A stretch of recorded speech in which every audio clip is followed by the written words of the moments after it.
마이클 샌델은 아까도 얘기했다시피 그래서 SAT에 따른 그 대학 선별 자체를 좀 부정해요. 이게 좀 이거 자체가 어떻게 보면 능력주의를 너무 강화하는 요소로 사용되고 있으니까 이런 부분을 오히려 좀 대체하면 좋지 않을까. 그래가지고 이제 제비뽑기 방식을 제안을 합니다. 대학 교수가 최고의 대학 교수가 자기 학교의 학생을 선발하는 과정에 제비뽑기를 사용하자라고 제안하는 거니까 이제 시사적이기도 하죠. 커트라인 기준으로 선발된 지원자 중 무작위 선별을 통해서 입학을 결정하는 방식. 이건 이제 어떻게 보면 우연성을 기반으로 하고 있으니까 누군가 이제 능력주의에 따른 선별 방식이 적용되지 않을 가능성이 높다. 예상되는 문제점으로는 뭐 학업 능력 저하를 예로 많이 들죠. 근데 아까도 얘기했지만 어떤 특정한 커트라인 기준을 만들고 그 기준에 올라가면 모두 다 지원할 수 있다. 이런 식으로 해버리면 그 커트라인 기준을 대학 교육을 어느 정도는 이해할 수 있는 사람들, 받아들일 수 있는 사람들로 한정해서 할 수 있죠. 학업 능력 저하는 사실 거의 없다고 보셔도 돼요. 실제로 유럽의 대부분의 대학들이 바로 이 방식을 선택하고 있어요. 네. 유럽에서는 커트라인만 넘어서면 대학에 모두 다 지원할 수 있고 그 소개서나 추천서만 잘 돼 있으면 뭐 교수가 특별히 반대하지 않아요. 학생의 입학을. 그러니까 그렇다고 해서 유럽에 있는 대학들이 미국에 있는 대학들에 비해서 월등히 질이 떨어지냐? 그것도 아니잖아요. 두 번째, 다양성 확보의 문제가 필요하다. 아까 얘기한 것처럼 아무래도 미국 사회가 백인이 많은 사회니까 이런 방식으로 뽑게 되면 어떨 때는 이제 소수자들이 한 명도 포함되지 못하고 유색인종이 제외될 수도 있는 문제가 생기게 된다는 거죠. 세 번째는 동문 자녀의 우대 입학과 기부금 입학의 필요성에 대한 이야기입니다. 애당초 희소성을 낮출 필요가 있다는 거예요. 그래서 그 동문 자녀들의 입학이라든가 그다음에 기부금 입학을 아예 넓혀버려. 그러면 그 대학, 하버드라는 대학이 가지고 있는 어떤 명성 이런 것들이 조금 이제 줄어들 수 있겠네요. 대중화되어서 오히려 여러분 아는 대학 중에 프랑스 대학 중에 가장 유명한 대학이 소르본, 네, 소르본 있잖아요. 뭐 되게 들어가기 어려울 것 같잖아요. 근데 진짜 국립대예요. 그리고 프랑스에 있는 모든 파리에 있는 모든 대학 1대학부터 13대학까지 있는데 1대학부터 13대학까지 모든 대학이 사실 이름은 소르본이에요. 근데 번호만 다를 뿐이지. 전공에 따라서 번호가 달라질 뿐이에요. 그러니까 실제로는 평준화되어 있는 거죠. 파리 국립대예요. 소르본은 그냥 파리 국립대의 다른 이름인 거죠. 실제로는. 그리고 소르본에서 하는 게 주로 이제 철학, 그 다음에 문학 이런 부분이 달려있기 때문에 소르본 4대학을 소르본 대학 이렇게 이야기하는 걸 뿐이에요. 어떻게 보면 그렇게 해서 소르본이라는 대학이 굉장히 우리 눈에는 높은 그런 선별 과정을, 인재 선별 과정에 있다고 생각하겠지만 실질적으로 이 소르본에 있는 강의는 대중에게 다 열려 있어요. 그러니까 일반인들도 전부 다 들어가서 볼 수 있는 청강 형태예요. 청강 형태로 등록만 하면 일반인들도 모두 볼 수 있어요. 국립대학에 있는 강의들은 유명한 사람들의 강의들도 마찬가지고요. 그렇다고 해서 소르본의 그런 입지가 줄어들어요. 대중화됐다고 해서 소르본의 그런 어떤 명성 같은 게 내려오나요? 그러니까 질적으로 떨어지냐는 거예요. 그렇지 않잖아요. 그러니까 대중적인 입학 제도라든가 대중에게 공개된 형태의 강연이 많아지면 많아질수록 오히려 그 학문의 발전에 도모가 되지 오히려 그게 어떻게 보면 누가 되지는 않는다. 뭐 이렇게 볼 수 있다고 생각하는 게 이 마이클 샌델의 생각이에요. 네 번째는 명문대학의 입지 같은 것들이 많이 줄어들어야 된다라고 보는 거예요. 그래서 실질적으로 모든 대학이 명문화되거나 명문대학이 되거나 아니면 대학에서 명문이라는 딱지가 큰 의미가 없게 되거나 이 두 가지가 어떻게 보면 전제되어야 대학이 가지고 있는 서열화가 사라질 것이다. 뭐 이렇게 이야기하고 있어요. 물론 여기에는 뭐 교육 전문가가 아니니까 이분도 자기가 개인적으로 가지고 있는 의견 가볍게 봐주시면 될 것 같습니다. 우리 솔로몬 대학 졸업생들한테는 그 사회에서 보는 그 인지도는 어때요? 우리나라가 지금 뭐 미국에서는 유럽에서는요 대학 졸업장이라든가 대학의 학력에 따른 그 취업 규정 있잖아요. 다 불법이에요. 예. 그러니까 학력 같은 걸 쓰지를 않아. 예. 우리나라 연령 안 쓰는 것 같아요. 예. 그러니까 자기가 커리어 포트폴리오를 만들 때 내가 대학에서 이런 걸 했습니다라고 낼 수 있어요. 그런데 회사에서 그걸 요구하지를 않아. 어느 대학을 나왔고 이런 걸 요구하지. 오히려 뭘 요구하냐면 영어를 잘하는가, 몇 개 국어를 하는가, 몇 개 국어를 사용할 줄 아는가, 그 다음에 어떤 자격증을 가지고 있는가. 오히려 이런 것들이 취업 규정에 들어오죠. 그러니까 애당초 학력에 의해서 취업을 선별하는 거, 입학 자격을 선별하는 거는 유럽 전체, 그러니까 EU 전체에서 불법이에요. 모든 기업에.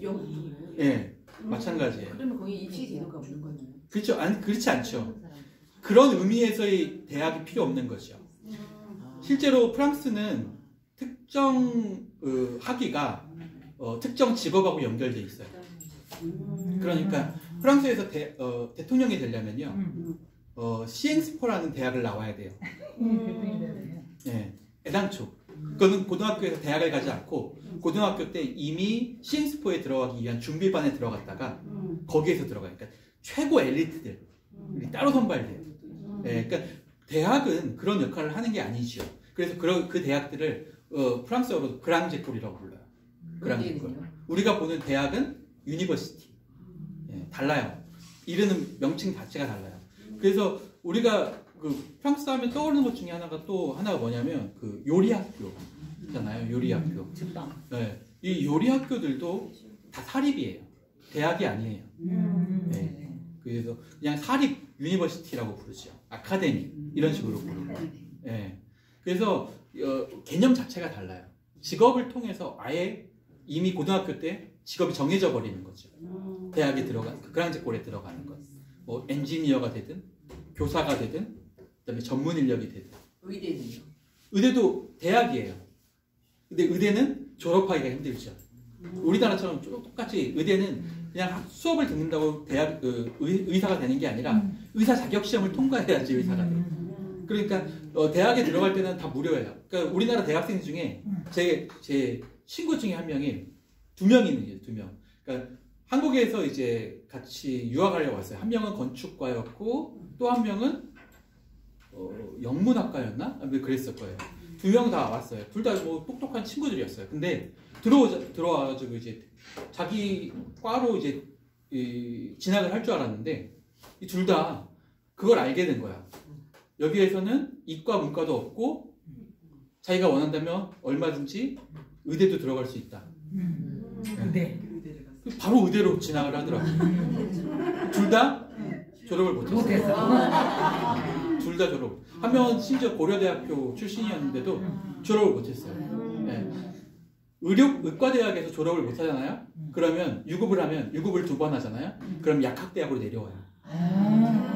의무적으로 이동해야 돼요. 네. 시험을 통과하지 못하면 의무적으로 내려와야 돼요. 다른 과로 전학을 해야지. 전강을 해야 돼요. 이런 식으로 이 대학에서 뭔가를 만들어내긴 하지만 그것이 아이들에게 자격을 주기 위한 게 아닌 거예요. 네, 자기의 적성을 찾게 만들기 위한 거죠. 아이들에게 자격이 있는가를 측정하는 첫 번째 시험은 아까 얘기한 것처럼 고등학교에서 처음으로 교사들에 의해서 걸러지는 그랑제골 준비반이에요. 그랑제골 준비반 하고 있다라고 한다면 그 아이들은 영재 중에 영재인 거죠. 그냥 선별된. 그리고 심지어 외국인도 거의 없죠. 그랑제골에는. 자, 어쨌든 한번 보도록 하죠. 인재선별기 부셔버리기. 그러니까 인재선별기로서 가장 큰 역할을 미국 사회에서 하고 있는 게 대학, 서열화인데 이걸 어떻게 부실 수 있을까? 4년제 대학 학위가 없어도 성공할 수 있는 사회를 만드는 것. 어때요? 가능할까요? 학위 없이 성공한 엘리트 되는 것. 대학 평준화와 입학 정원 확대, 장학금 제도 확충, 직업 관련 기관에 대한 지원, 그 그다음에 4년제 대학 학위가 없이 얻을 수 있는 직업에 대해서도 충분히 그러니까 자부심을 느낄 수 있는 사회적 분위기, 뭐 배관공, 전기기술자, 치과위생사 이런 것들이 되는 법을 배우는 일은 공동선에 기여하는 훌륭한 과정으로 존중받아 마땅한데도 불구하고 지금 우리 사회가 그 정도로 성숙해 있냐? 미국 사회도 실제 그렇지 못하다는 거예요. 그럼 이 사람들이 돈을 적게 벌까요? 임금이 적을까요? 그렇지 않아요. 예. 물론 뭐 치과 의사나 뭐 변호사나 뭐 우리나라처럼 그런 최고 그 직종에 있는 사람들이 벌어들이는 수익은 엄청나죠. 그런데 그냥 우리가 흔히 말하는 아까 공무원이나 그 다음에 기업의 사무직에 있는 사람들 이런 사람들과 배관공 비교하면 누가 더 돈 많이 벌까요? 미국에서 배관공이 더 많이 벌어요. 네. 그런데도 불구하고 배관공들은 4년제 대학을 안 나와도 할 수 있는 일, 노동자 이렇게 얘기하고 아까 얘기했던 그런 사람들은 전문 직종, 공무원 이런 사람들은 사회적 명망을 받는 일. 근데 그걸 뭘로 결정한다는 거야? 대학 졸업장으로 결정한다. 돈으로 결정하는 게 아니죠. 그런 의미에서 본다면. 그런데 이들이 하는 일들이 이들을 평가할 때 대학 졸업장이 유무가 아닌 그 사람들이 하는 일이 얼마나 사회에 가치 있는 일인가 이걸 평가해서 이들의 일을 평가하는 사회적 분위기가 만들어진다면 그때는 정말 굳이 대학에 갈 이유가 없는 사람들이 대학에 갈 필요는 없겠죠. 명망의 위계 질서도 마찬가지예요. 고등교육의 목표는 도덕적 인간이자 민주적 시민으로서 공동선에 대한 숙고를 할 수 있도록 만드는 그런 인간을 만드는 그 목표가 있어요. 나이츠 오브 레이버라고 불러요. 노동자들이 공장에서 독서실을 만들고 공공문제에 대해서 스스로 공부하게 만드는 직장 내 학교죠. 차라리 이런 것들이 훨씬 더 그 직업에 대한 자부심을 느끼게 만들어질 수 있는 요소라는 거예요. 대학에 갔다 와서 대학 졸업장을 갖는 것보다 훨씬 더 의미 있죠. 실제 나이츠 오브 레이버는 많은 그 미국에 있는 기업들, 대기업들에서 시행하고 있고 이걸 통해서 노조라든가 이런 것들이 실제로 활발하게 작동을 하고 있어요. 평등주의 사회, 모든 계층과 직업의 지성과 교육이 널리 퍼져 있는 사회가 아까 얘기한 것처럼 진짜 평등주의 사회로 갈 수 있는 길이라는 거예요. 이성적으로 판단해야지 감정적으로 치우쳐버리면 그 사회는 불평등으로 갈 수밖에 없다는 걸 우리한테 보여주는 예지요. 능력에 따른 오만, 승자의 오만과 패자의 굴욕에서 어떻게 벗어날 수 있을까요? 여러분은 어느 쪽이에요? 그러면 승자예요, 패자예요? 승자예요.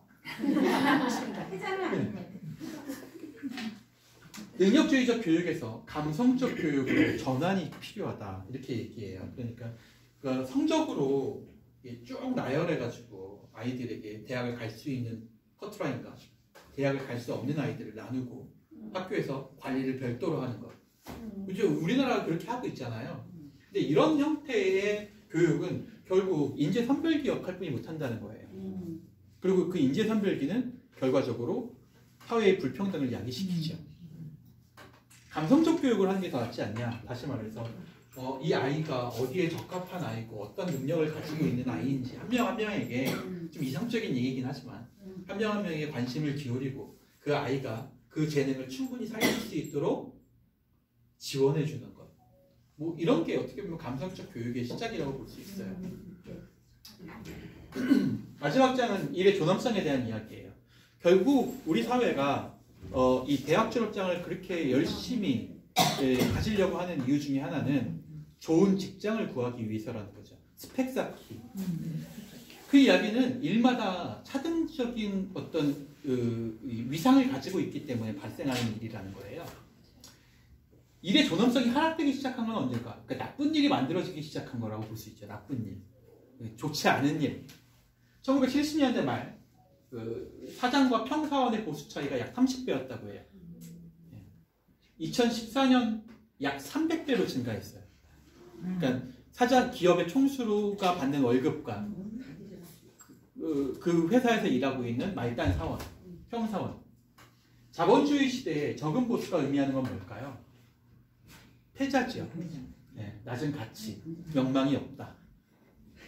능력주의적 인재 선별 기능을 하는 대학은 바로 높은 가치와 높은 직업, 그런 명망이 있는 직업으로 가는 관문이 된다는 거예요. 패자의 굴욕은 바로 사회적으로 존중받지 못하는 직업군에서 발생하는 현상이라는 거죠. 우리가 지난 시간에 트럼프를 지원했던 많은 지지자들이 어디에 포함되어 있다고 봤어요? 백인 하층 노동자들. 그 사람들이 패자의 굴욕을 느끼고 있는 대표적인 사람들인 거예요. 절망 끝에 죽음이 온다. 앤케이스와 앤커스 디튼이라고 하는 사람의 좀 뭔가 좀 우울한 조사 연구인데요. 2014년부터 2017년까지 약 100년 만에 미국인의 기대 수명이 최저로 하락했다고 해요. 2014년하고 2017년 사이에. 자살, 죽음의 원인을 보면 자살, 약물 과용, 알코올성 간질환. 이걸 이제 이 앤케이스하고 앤거스 디트는 절망 끝의 죽음이다 이렇게 정의를 내려요. 대부분의 사람들이 45세에서 54세 사이였다고 해요. 그리고 백인 남성하고 백인 여성 이 사망률 여기에 해당하는 절망 끝 죽음에 해당하는 사람들이죠. 주로 이 사람들이 왜 이런 선택을 했을까? 나이대를 보면 알 수 있잖아요. 이제 좀 있으면 한 10년 정도 뒤면 은퇴해야 되는 나이. 이쯤에 왔을 때 자기가 과연 내 인생을 되돌아보게 되고 내가 과연 무슨 일을 하고 살았는가, 그리고 내가 이 직업을 통해서 얻은 게 있는가, 뭐 이런 것들을 떠올리겠죠. 그러면서 결과적으로 자신이 실패자라는 사실을 알게 된 이 사람들, 자살, 약물 과용, 알코올성 간질환에 시달리게 된다. 그리고 그게 결국에는 죽음으로, 자살 또는 죽음으로 이어지게 된다. 양극화에 따른 대졸자와 비대졸자의 소득 수준 차이가 극대화된 시기하고 이 자살률이 높아지고 이 절망 끝의 죽음이 늘어난 시기가 정확하게 일치해요. 빈곤과 학력 간의 균열이 발생했다라고 볼 수 있죠. 분노의 원인은 뭘까요? 패자들의 분노의 원인. 트럼프 당선과 엘리트들의 거들먹거리는 문화가 굉장히 큰 영향을 미쳤다는 거예요. 트럼프가 처음에 후보자가 된다고 했을 때 많은 사람들이 이 조크인 줄 알았대요. 네. 왜냐하면 TV에 나오던 사람이 어떻게 대통령이 돼? 그리고 TV에 나와서 또 매일 뭐 레슬링 같은데 프로그램에 나왔대요.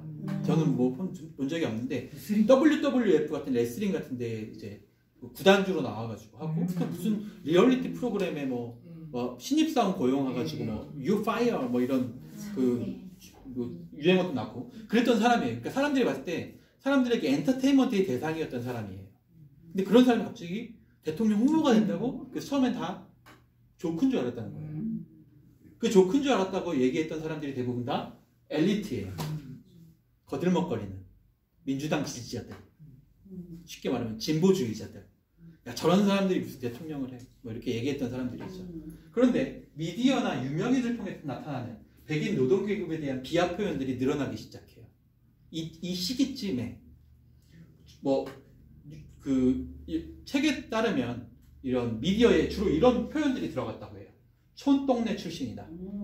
뭐 판잣집 쓰레기들, 딱한 사람들, 뭐 촌과 종교의 목숨을 거는 사람들, 이런 표현들이 주로 이제 아까 얘기했던 40대에서 50대의 백인 하층 계급들을 묘사하는 표현으로 많이 등장한 거죠. 특히 그냥 이게 무슨 진짜 막 저주하려는 표현 같은 게 아니라 뭐 코미디 프로그램 같은 데서 웃기려고 하는 표현에 이런 게 들어갔다는 거예요. 경제적 박탈, 문화적 소외가 계속 쌓이죠. 이 사람들은. 그래서 그게 분노로 만들어진다. 인종주의자, 보수 꼴통, 백인 쓰레기 같은 용어들이 이 사람들을 대표하는 용어들이 돼버려요. 그러니까 트럼프 지지자들이 이렇게 얘기해요. 많은 미국 사람들이 트럼프를 지지한다고 얘기하면 이런 방식으로 표현했다고 해요. 그 사람들을 인종주의자라거나 보수 꼴통이라거나 백인 쓰레기, 이런 말을 들은 사람들은 더 어떤 감정이 들까요? 그렇죠. 분노가 더 커지죠. 한번 다 같이 죽어보자. 죽어봐. 결국에는 일의 존엄성을 되살리는 게 필요하다. 노동계급의 분노를 정치적으로 이용하는 정치인들이 많아지고 있어요. 특히나 최근 들어서 우리나라에서도 마찬가지고요. 정치적 의미에서의 분배적 정의는 뭘까요? 국민 총생산을 늘리는 걸까요? GDP? 아니면 신자유주의적인 정책을 많이 만드는 걸까요? 아까도 얘기했다시피 신자유주의 정책은요, 문제점이 커요. 그리고 명확하지요. 빈부의 격차를 늘린다는 거. 근데 소비자 복지 우선주의를 선택하게 되면 결국에 사회 소외계층에 대한 냉대로 이어질 수 있다는 거예요. 소비자 복지 우선주의, 다시 말해서 자기가 어딘가에 가서 음식을 사 먹거나 지불을 하고 어떤 서비스를 받았는데 마음에 들지 않아. 그러면 어떻게 하겠어요? 여러분이면 민원네. 그렇죠. 민원을 넣거나 소비자 보호원에 고발하거나. 근데 그러기 위해서는 많은 시간과 노력이 필요해요. 그런 여유가 필요하다는 거예요. 실제로 대부분의 사람들은 안 하고만. 그렇죠. 그렇게 할 시간적 여유가 없어. 심지어 병원 갈 시간도 없어가지고 병을 안고 살잖아요. 노동자들은. 그런 사람들에게는 오히려 이런 신자유주의적인 분배적 정의가 작동하지 않게 된다는 거예요. 소비자들이 전화를 많이 넣어서 더 좋은 상품을 만들 수 있지 않은가? 경제적으로, 학문적으로는 그래요. 예, 이론적으로는 그게 가능하죠. 그런데 실제로 전화를 많이 넣을 수 있는 그 제품을 많이 사용하는 사람들, 그런 사람들이 그런 여유가 있는가? 이건 따지지 않는다는 거야. 예. 그러다 보니까 사회 소외계층들, 결국에는 그럴 여유가 없는 사람들은 더 심한 냉대로 빠지게 돼요. 결국엔 니들이 요구하지 않아서 그런 쓰레기 제품을 쓰는 거 아니야? 이렇게 되는 거죠. 사회적으로는. 불평등을 당연시하는 능력주의 사회를 공정한 사회로 인식하게 만드는 착각이 이 능력주의 안에서 호각으로 우리에게 여전히 다가오고 있다. 사회적 인정으로서의 일. 그러니까 일을 할 때는 누군가 어떤 직업을 가질 때는 그 직업을 사회적 가치의 기준을 둬야 된다는 거예요. 선택의 기준을. 생산자와 소비자가 아닌 시민적 개념에서의 그런 직업을 선택할 수 있어야 된다는 거죠. 사회적 번영과 이에 따른 보람을 정의사회 구현으로 이전하기 위한 노력이 필요하다. 특히 직업에 따른 사회적 명망이 중요해요. 최근에는 뭐 사회적 번영을 생산한 생산자, 어떤 사람이 누가 사회적 명망이 높은 사람일까요? 그러면 여러분, 우리 사회에서는 어떤 직업이 사회적 명망이 높은 직업이에요? 의사, 변호사, 대학 교수. 판사? 변호사는 요새 일거리가 좀 이혼을 조장한대. 그래서 이혼을 조장하자. 자, 그러면 이렇게 얘기해 볼게요. 변호사나 판사나 이 의사, 이들이 과연 사회적 번영을 생산했나요? 아니요. 그러니까 얘기는 사회적 명망이라는 건 사회적 번영을 생산한 생산자에게 주어져야 돼요. 그렇죠? 네. 우리 사회를 풍요롭게 만들었냐는 거예요. 아니요. 그럼 뭐가 우리 사회를 풍요롭게 만들었어요? 우리 풍요로운 사회에 살고 있잖아요. 아까도 들어가서 토마토도 먹고 빵도 먹고. 뭐가 그걸 만든 거예요? 그러면 여러분이 만든 거예요. 우리가 만든 거야. 왜? 정치인이 만든 게 아니죠. 아까 얘기했던 판사, 변호사, 의사들이 만든 게 아니에요. 농부가 만든. 그렇죠. 그러니까 일반적인 직업을 가지고 있는 노동자들이 만든 거예요, 실제로는. 그러니까 사회적 명망은 사실 노동자들에게 돌아가야 돼. 7, 80년대부터 지금까지 꾸준히 일하고 있는 노동자들. 그게 사회적 번영의 의미예요, 실제로. 근데 현재는 어떻게 사회적 번영이 명예가 들어갔어요? 번영이. 보수. 얼마나 돈을 받는 사람인가. 의사들이 끊임없이 2,000명 증원을 반대하고 있는 이유 중에 하나가 뭐예요? 의사가 늘어나게 되면 밥줄을 떨어져요. 보수가 적어져. 보수가 적어지면 뭐도 떨어져? 사회적 명망도 떨어진다는 거. 우리는 이런 착각 속에 살고 있다는 거예요. 똑똑하다는 그 최고의 한국의 인재들이라고 하는 그 의대생들도 이 착각에서 벗어나지 못하고 있는 거죠. 언젠가 우리 사회는 청소 노동자들을 존경하게 될 것입니다. 이 사회가 살아남을 수 있다면 말이죠. 따져보면 우리가 버린 쓰레기를 줍는 사람은 의사만큼이나 소중한 존재입니다. 그가 일을 하지 않는다면 질병이 창궐할 테니까요. 모든 노동은 존엄합니다. 마틴 루터 킹이 했단 말이에요. 네.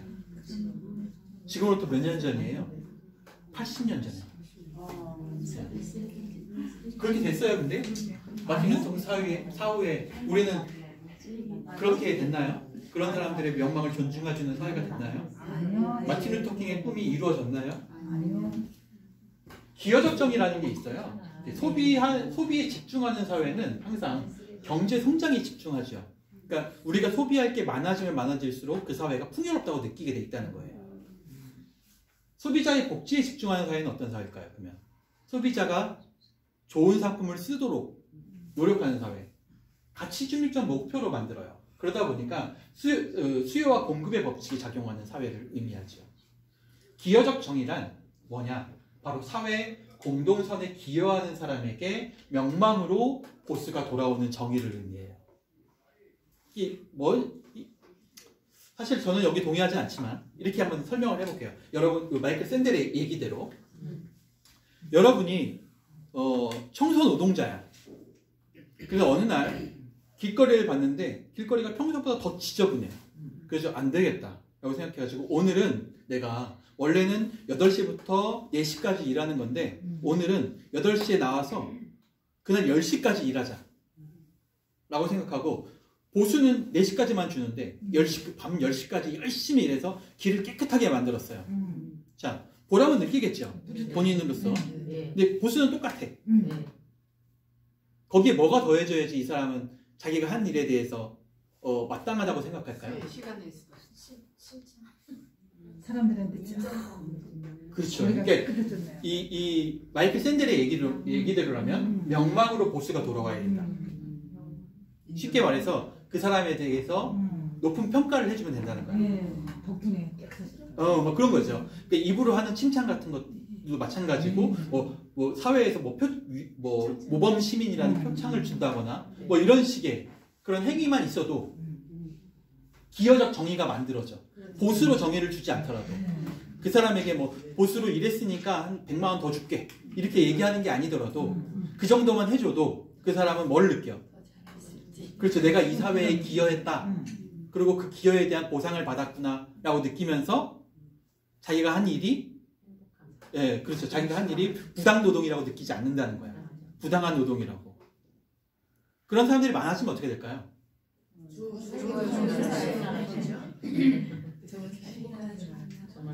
그게 바로 기여적 정의라고 부르는 거죠.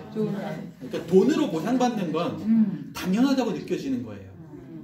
그렇잖아요. 돈으로 보상받는 건 그건 법적으로 권리야. 그런데 명망으로 보상받는 건 권리가 아니죠. 아까 얘기한 것처럼 자격이 생겨. 그렇죠. 내가 그럴 자격이 이런 일을 할 자격이 있는 사람이구나라고 처음으로 느끼게 되는 거죠. 그거죠, 그거. 근데 요즘 젊은 애들은요 그런 것보다는 돈으로 주는 걸 주죠. 물질적으로 뭔가 무조건 돈 주지. 결국에는 그들을 누가 만들었어요? 우리가 만든 거예요. 그런 사회로. 그렇게 평가되는 사회로 만든 거죠. 돈을 안 가르쳤다고 저는 생각을 하는데도 요즘 젊은 우리 애들만 봐도 그렇죠. 결국에는 마이클 샌델이 이렇게 얘기해요. 일의 존엄에 대해서 얘기해보자라는 거예요. 그 사람이 하는 일의 존엄성에 대해서 얘기하는 거죠. 사회적인 기여적 정의가 작동하는 사회는 뭐랄까요? 사람들에게 감정적으로 뭔가 이렇게 좀 부유한 느낌이 드는 사회라는 거예요. 열린 어젠다의 오만이라는 얘기가 이 책 마지막에 나옵니다. 이 미트 롬니라고 공화당의 가장 가장 열정적인 그 상원의원이죠. 공화당의 가장 영향력 있는 상원의원이 미트 롬니의 정책 보좌관이었어요. 바로 오렌 카스죠. 오렌 카스가 뭐라고 했냐면 공화당은 자유시장에 대한 전통적 선호를 포기해야만 한다. 그리고 지역사회에 기여하는 충분한 급여를 받는 일자리를 제공할 수 있는 많은 정책들을 실제로 만들어야 한다. 정책적으로. 임금을 보전해주는 정책을 펼쳐야 된다라고 주장을 했죠. 전통적으로 부자들의 지지를 받는 정당이었어요. 공화당은. 그런데 이 공화당이 누구를 지지하자고 얘기하고 있는 거예요. 그렇죠. 전통적 선호를 받는, 포기하고 지역사회에 기여하는 노동자들을 많이 만들자라는 백인 노동자들을 우선하는 이 정책적 제안을 한 거예요. 근데 이 제안이 실제로 아까 얘기한 것처럼 트럼프 당선에 굉장히 큰 의미를 부여해요. 사람들에게 많은 칭찬을 받는 이 정책이 되죠. 공약이 되죠. 실제로 유럽의 코로나19 대응에 있어서 제안이 달랐어요. 그러니까 미국에서는 우리나라도 그렇고 미국에서도 그렇고 코로나 때 이제 일을 못하는 자영업자들에게 보조금을 줬죠. 돈을 줬어요, 그냥. 그런데 유럽에서는 그들에게 돈을 주지 않았어요. 기본적으로 그들이 노동자를 계속 고용하도록 만들었어. 그러니까 직장에 이제 노동자들이 올 수 없잖아요. 그러면 직장에서는 일도 하지 않는데 임금이 나가니까 차라리 그럼 그 사람들을 잘라버리자라고 생각하는 게 뻔하잖아요. 그게 경제적인 원칙이죠. 그런데 유럽에서는 이 사람들 잘린 노동자들에게 돈을 실업급여를 주는 게 아니라 기업주에게 이 사람들을 고용하면 고용보험을 제해주겠다. 그리고 더 나은 돈을 주겠다. 보조금을 주겠다. 지급하겠다. 회사 차원으로 지급하겠다는 거예요. 뭐의 가치를 존중하고 있는 거예요? 일의 가치. 그렇죠. 그러니까 일을 하고 있는 사람들과 일을 하지 않고 보조금을 받는 사람들이 사회에 느끼는 가치가 다르다는 거야. 그렇죠. 모든 사람이 그냥 일을 못하는 상황에서 보조금을 받는 거는 큰 의미가 없어.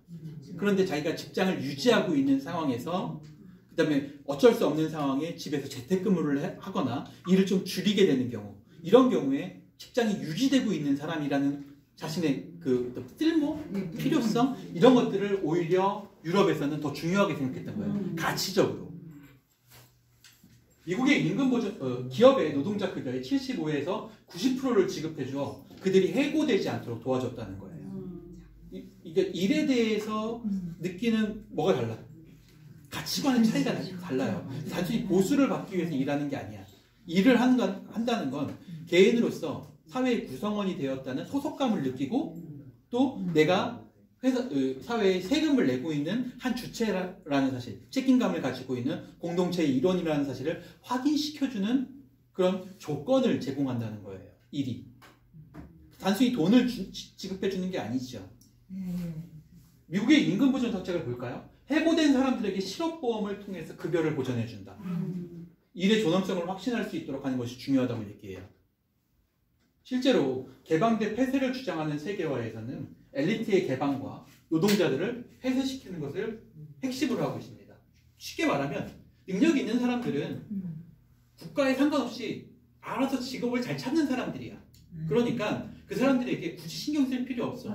국가는 노동자들이 일할 수 있게만 만들어주면 돼 라고 생각하는 거예요. 실제로 바이든은 그걸 시향하고 있는 거죠. 그래서 미국 노동자들 중에 가장 많은 노동자들이 이제 자동차 회사, 그 다음에 정유회사에 다니는 사람들이에요. 근데 이 자동차 회사와 정유회사에 다니는 사람들이 일자리를 잃지 않게 하기 위해서 우리나라도 이제 현대자동차나 이런 데가 들어가 있잖아요. 미국 내에서 생산된 자동차에게만 보조금을 지급하겠다는 거야. 미국인들이 조립한 자동차에 대해서는. 수입한 자동차는 보조금 지급 안 하겠다. 이런 식이죠. 노동자는 폐쇄시키는 거야. 노동자들을 보호하는 거죠. 보호하는 정책을 피는 거죠. 사실 실제로 이런 것들이 그 사회에 굉장히 많은 지지층들을 이끌어낼 수 있다고 보고 있어요. 금융, 투기, 공동선. 요즘 신자유주의로 올라가면서 이제 더 이상 받는 임금만으로 살아가는 사람은 거의 없죠. 요즘 MZ들 보면 아시잖아요. 월급 받아가지고 사는 사람이 거의 없어요. 월급 이외에 이제 투자를 하죠. 주식도 하고 코인에도 투자하고 여러 가지 방식으로 과외 수당을 벌어요. 자기가. 왜 그런 일이 발생했냐 생각해보면 생산 수익, 다시 말해서 내가 일해서 버는 수익보다 금융 수익이 더 높아. 투자를 통해서 얻는 수익이 더 높다는 거예요. 실제로 그렇게 작동하고 있어요. 우리나라 경제가. 금융의 경제 재편성이 일어나고 있다는 거죠. 특히 회사들도 노동자가 필요 없어요. 사실 아시다시피 삼성 같은 그룹이나 LG 같은 그룹 정도 되잖아요. 그러면 노동자가 많이 필요하지가 않아. 대부분 다 OEM으로 해버리기 때문에 자기들이 노동자를 직접 고용할 필요가 없어요. 그런데도 말 그대로 그냥 사회 기여 차원에서 공장을 운영하고 있는 경우가 많아요. 실제로 이들이 벌어들이는 수익의 대부분은 어디서 나오나요? 투자 수익에서 나와요. 투자 수익, 금융 투자 수익. 특히 뭐 해외 지사 같은 데가 있으니까 그 환율 같은 거에 차익 같은 거 이런 것들을 이용해서 그다음 내부 거래 이런 것들을 통해서 실제로 더 많은 수익을 얻죠. 노동자가 벌어들이는 제조를 통해서 벌어들이는 수익은 이미 그게 초월해 버린 상황이에요. 그러니까 실질적으로 금융 경제가 재편성되고 있다고 볼 수 있죠. 그러다 보니까 결국에는 노동자들은 어떻게 해요? 일자리를 자주 잃어버리게 되고 노동자 일자리를 찾아서 전 세계를 떠돌아다니는 상황이 발생하게 되는 거예요. 우리나라도 이제 좀 있으면 필리핀에 있는 가사노동자들이 들어온대요. 계속 나오고 있잖아요. 예. 필리핀 가사노동자, 베트남 가사노동자들이 우리나라에 이제 들어올 거라고. 저는 그걸 홍콩에 가서 처음 봤어요. 홍콩은 대부분의 맞벌이니까 아이를 키울 때 아이를 정말 유모에게 키우게 하는데 이 유모가 다 어디서 오냐? 말레이시아와 인도네시아에서 와요. 대부분 다 이걸 쓰고 있죠. 히잡을 쓰고 있어요. 그래서 눈으로도 확연히 구분이 돼. 근데 이 사람들이 주말이 되면 집에서 나와요. 가사 노동자니까 집 안에서 살아. 주중에는. 그런데 주말이 되면 입주 노동자. 그렇죠. 입주 노동자니까. 근데 주말이 되면 가족들이 자기만 있고 싶은 거야. 내보내는 거야? 그래서 내보내죠. 네. 나오고 싶어서 나오는데. 제가 처음 가서 굉장히 놀랐던 것 중에 하나가 지하철 같은 걸 타고 지상철이잖아요. 홍콩은 지상철 같은 걸 타고 이렇게 지나가다 보면 다리 밑 같은데 그 히잡을 쓴 사람들이 3, 4, 5 깔아놓고 모여가지고 누워있고 모여있는 거야. 저 사람 도대체 뭐지? 그냥 처음에는 궁금했는데 나중에 이제 홍콩 친구한테 도대체 이게 뭐냐 저녁에 밥 먹으면서 물어보니까 그 얘기를 하는 거예요. 실제로 그렇게 되고 있어요. 우리나라도 그렇게 돼요. 왜냐면 그 사람들은 그걸 요구한 게 아니야. 나가서 거기서 자라 이렇게 얘기한 게 아니라 나가면 알아서 자기들이 뭐 호텔을 구하든 뭐 숙소를 구해서 자기들이 번 돈이 있으니까 그걸로 하겠지라고 생각하지만 그들은 그걸 아끼려고 하는 거죠. 네. 그러니까 당연히 길거리에서 노숙을 하게 되는 거죠. 그게 노동의 세계화예요. 네. 금융업의 수익은 누구에게 돌아갈까요? 대부분 다 금융 수익과 실물 경제가 차지하게 됩니다. 시장이 금융계에 주는 막대한 보상, 그것이 실제 공동선에는 거의 기여하지 않는다. 금융으로 얻는 소득은 일자리를 만들어주지도 않아요. 네. 오히려 뭐 일자리를 빼앗으면 빼앗았죠. 금융 수익에 대한 세금제도 개편이 필요한 시기고 최근에 뭐 토빈 같은 사람은 토빈세를 도입해야 된다라고 얘기해서 글로벌 기업들이 외환 차익을 통해서 얻어낸 수익에 대해서는 뭐 막대한 세금을 물려야 된다. 뭐 이렇게까지 주장하고 있어요. 세금을 통한 일자리의 존엄성을 고양시키기 위한 노력이지요. 전 세계적으로 일어나고 있고 지금 모든 사람들이 그걸 바라고 있어요. 만드는 자와 가져가는 자가 달라서는 안 돼요. 죄악세, 신텍스라고 불러요. 토빈세 같은 걸. 억제해야 할 활동 같은 것들에 세금을 과하게 붙이는 것이요. 흡연, 음주, 도박 이런 거에 대해서 세금을 부과해서 이걸 억제하려는 목적으로 만들어진 게 바로 죄악세예요. 우리나라도 담배에 이 죄악세를 붙이고 있죠. 신텍스. 그리고 우리에게는 그냥 일반세도 있어요. 그냥 정부의 세입을 늘리려는 목적으로 부가가치세나 소득세 같은 걸 걷죠. 이거는 우리가 당연히 내는 세금이에요. 그런데 뭐가 없어? 자본소득에 대한 과세가 없다는 거예요. 네, 아직까지. 아까 얘기한 것처럼 자본소득에 대한 과세가 근로소득에 대한 과세율보다 굉장히 낮아요. 왜냐하면 아직 현금화하지 않았으니까 현금화하지 않은 자산에 대해서는 그냥 무형자산으로 인정해 주는 거야. 특히 우리 지금처럼 이제 ELF 같은 이런 어디다 투자했는지 모르는 상품 같은 거에 투자를 해버리게 되면 거기에 대한 세금을 매길 수가 없죠. 얼마짜리인지도 모르니까. 많은 부를 사회의 소득으로 기여한 자본소득 공로에 대한 낮은 세율의 보상이 제공되는 원리로 지금 작동하고 있습니다. 폴 라이언이라고 하는 공화당 하원의원이 뭐라고 얘기했냐면 만드는 자와 가져가는 자가 일치해야 된다라는 주장을 해요. 복지국가가 성장을 하려면 결국에는 가져가는 자가 만드는 자를 넘어서게 되는 이런 문제를 항상 피할 수가 없게 된다. 마르크스도 그런 얘기를 해요. 가장 성스러운 일은 뭐냐? 노동을 통해서 물건을 생산하는 일. 그러니까 수공업이라고 얘기해요. 예. 인정과 존중을 만드는 직업이 필요하다는 거예요. 왜냐하면 대부분의 노동자들이 자기가 뭘 만드는지 몰라. 조금씩. 예. 그러니까 노동으로부터 얻는 뭐도 없어. 예. 자기 만족감도 없는 거야. 성취감이 없죠. 그럼 그 성취감을 대신에 뭐가 대신해줘요? 월급이 대신해주는 거야. 그러니까 당연히 월급이 얼마냐에 따라서 그 사람의 직업의 질이 결정되는 요소가, 논리가 만들어지는 거죠.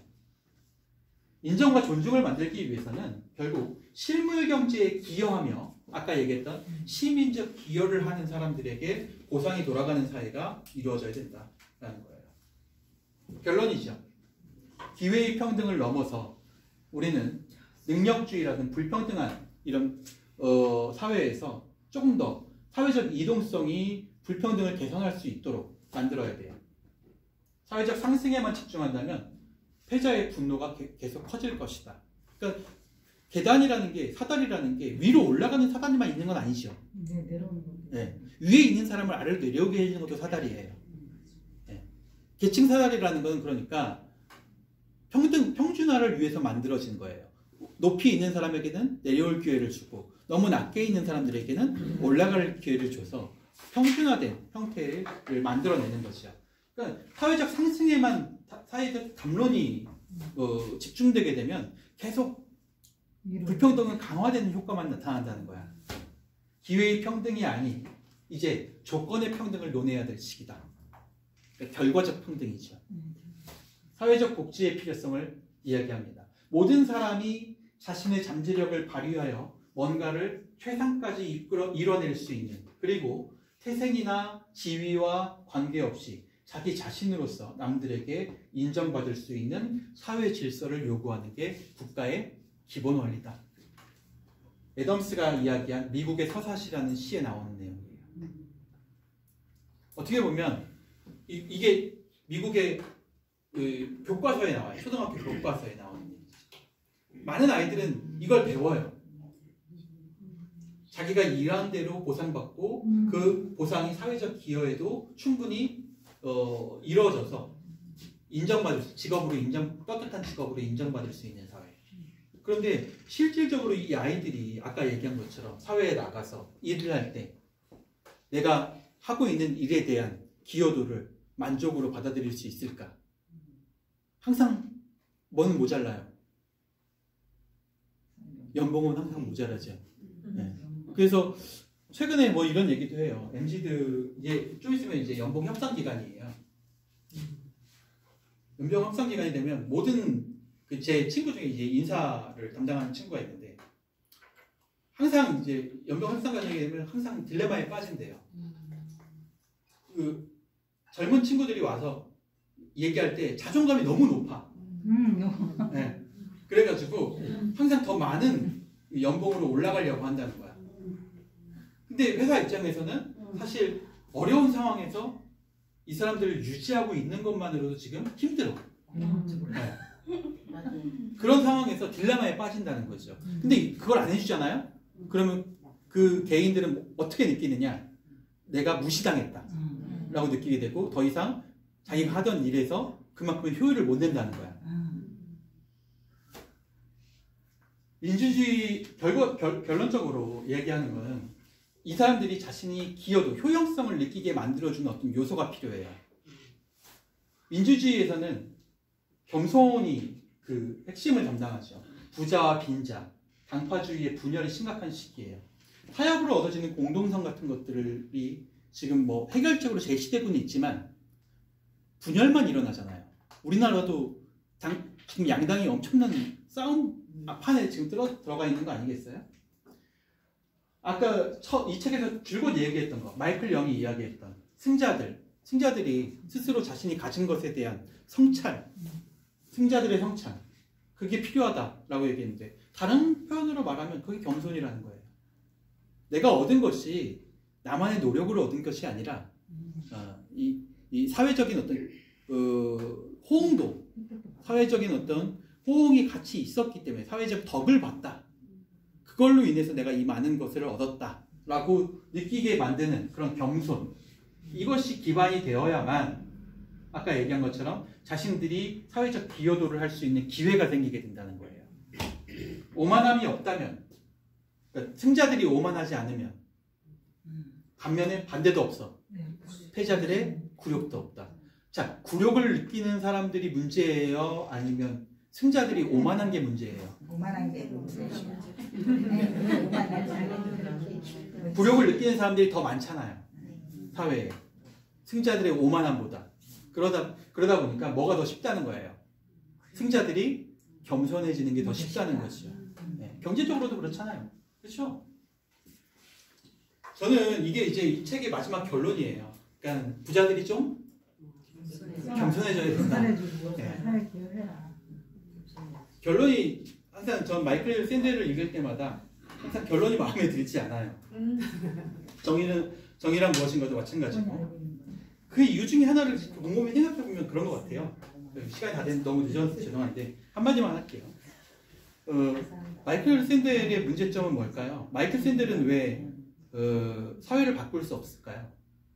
책이 나온 지가 벌써 20년이 넘었는데 정의에 대한 마이클 샌델이 우리 사회에 해준 게 뭐예요? 책 파는 거 말고 서열을 없앴어요? 대학의 서열을 없앴어요? 경제적 불평등을 조금 완화시켰나요? 아니면 사회적 논의가 일어나게 했어요? 일의 존중을 위해서? 마이클 샌델의 책이 우리나라에서 가장 크게 흥행했어요. 전 세계에서. 그런데도 불구하고 마이클 샌델이 변화시킨 건 있나요? 아니 막연하게 생각하고 있던 거를 그렇구나 이렇게 이해시켜준 거 말고 문제를 이해시켜준 거 말고 우리가 처해 있는 상황을 알기 쉽게 이해시켜준 거 말고 우리가 이 사회를 위해서 공동선을 증진시키기 위해서 우리를 자극한 뭐가 있나요? 왜 없을까요? 그러면? 말로만 아니 뭐 해결책을 안 내놓아 이름만 겸손하면 된다고 그랬잖아요. 부자들. 그게 윤리 도덕 교육을 시켜야 된다 이런 식으로 해야지. 생각하고만은 안 되고 좋은 거 받았다. 어떠한 그걸 내세워야지. 뭐가 있을까요? 내세우는 건 하나도 없잖아요. 말로만이지. 근데 아까 얘기했잖아요. 사회적 보상. 사회적 보상이 필요하다. 이게 마이클 샌델이 이 책을 통해 이 책이나 그 정의란 무엇인가에서도 마찬가지였지만 결국은 공평한 사회로 가기 위해서 정의로운 사회로 가기 위해서는 그 윗선에 있는 사람들, 그러니까 엘리트들이죠. 사회의 지도층. 엘리트들이 스스로 겸손함을 느끼고 이 사회에 환원하려는 감사함 이런 것들을 기반으로 해야 그 사회가 올바로 된다. 근데 거기에 대해서 또 그 사회에는 충분히 거기에 대해서 대우를 해줘야 된다는 거야. 가령 어떤 부자가 자신의 모든 재산을 사회에 환원하겠다라고 선언을 하면 그 부자에 대해서 사회가 충분히 명망으로서 보상을 해줘야 돼. 네. 그게 어떻게 보면 이 사회가 가지게 될 변화의 움직임 중에 가장 큰 중요한 움직임이다. 이렇게 주장하고 있어요. 마이클 샌델은. 제가 마음에 들지 않는 건 그런 거예요. 그러니까 마이클 샌델은 과연 겸손했는가? 저는 이제 그걸 묻고 싶은데요. 저는 좀 개인에 대해서는 잘 모르겠는데 마이클 샌델이 확실히 마이클 샌델이 돈을 많이 번 건 맞아. 네, 돈을 많이 번 건 맞아요. 이 책을 통해서 혹은 강연을 통해서 자기가 지금까지 하버드 대학 교수를 하면서 벌어들인 수익의 수천 배를 책을 팔아서 벌었으니까. 그러면 사회 하나는 했나요? 전 모르겠어요. 개인적인 거라서 그건 잘 몰라요. 근데 중요한 건 제가 이렇게 말씀드릴게요. 저는 이걸 보면서 항상 느끼는 마이클 샌델의 결론들을 보면서 항상 느끼는 그 좀 뭐 허탈감이랄까요? 그런 것 중에 하나는 이 사람도 결국에는 엘리트구나. 네, 그러니까 엘리트다운 결론을 내고 있어. 항상. 실질적으로 우리가 아까도 얘기했지만 이제 뭐 롤스의 정의론이 아직까지 크게 대두되는 이유 중에 하나는 바로 이런 데 있어요. 엘리트들이 가지고 있는 그 오만함 이런 것들이 없어지게 하는 가장 중요한 원인으로 중요한 그 작용의 그 도구 그 뭐랄까요 마음의 변이 그러니까 내가 가지고 있는 걸 다 사회에 환원해야겠다 이런 결심 이런 것들을 이루어지게 만드는 핵심적인 어떤 요소는 뭘까요? 변화의 요인이 되는 거 사람들의 칭찬? 이름을 남겨. 뭐 크게 뭐 이렇게 네. 뭐 금으로 짜줘요? 이름을? 새겨줘요? 역사책에 여러분 뭘 것 같아요? 그러면 여러분은 명망을 기리. 재벌들이 네. 스스로 자기 돈을 내놓을 수 있는 그런 어떤 대가를 치러서라도 네. 얻고 싶은 것. 명망? 그냥? 존경? 내념으로서 더 이제 매출이 더 늘어나. 사실 그런 게 이제 마이클 샌델이 얘기하는 거고 보상이고. 근데 진짜 명망이나 사회적 명망이 높아진다거나 존경심 같은 것들이 생기게 만드는 그런 요소가 있다거나 뭐 이런다고 해서 돈을 내놓을까요? 정말 그게 실질적인 해결책하고 맞아요? 어울려요? 돈이 더 좋은데 뭐 지금 저도 그렇게 생각하는 거죠. 네, 그래서 힘이 빠지는 거예요. 네, 실질적으로. 그러니까 이거는 이론이 틀려. 그러니까 이거는 부자들에게 스스로 겸손함을 가져오게 만들 수 있는 어떠한 요소도 안 돼요. 네, 뭐. 왠지 아세요? 부자들하고 가난한 사람들하고는 격리돼 있어요. 모르겠어요. 서로 안 만나. 네. 네. 그러니까 서로 안 만나. 그러니까 그 사람들이 뭐 가난한 사람들이 이 사람들이 해놓은 그런 어떤 엄청난 그 사회적 기여에 대해서 막 칭찬을 하거나 뭐 고맙다고 얘기하거나 찬사를 보내도 그게 거기까지 전달이 피부에 닿게 전달되지 않는다는 거예요. 저는 그런 게 효과가 있다고 보지 않아요. 전혀.